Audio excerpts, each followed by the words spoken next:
Hello everyone, good morning. एक amazing thought mind में आया अभी, तो सोचा आप लोगों के साथ शेयर कर दूं। So this is in the context of investing.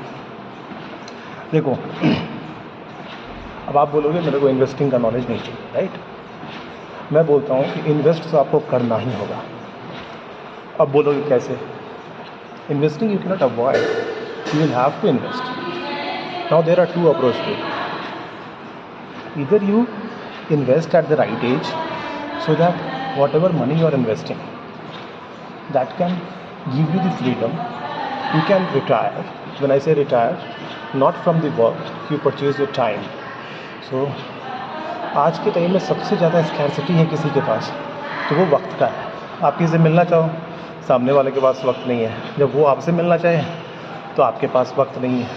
So the real freedom only comes when you have the power of purchasing your time.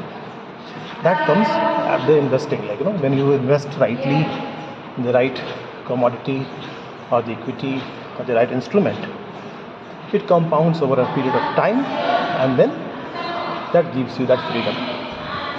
अब आप बोलोगे ये मेरे को नहीं करना, I am enjoying having buying iPhone, gadgets and all those liabilities which doesn't compounds over a period of time, तो क्या आपको इन्वेस्ट करना पड़ेगा? आप तो इन्वेस्ट कर नहीं रहे हो पैसे, then you will have to invest your life into it.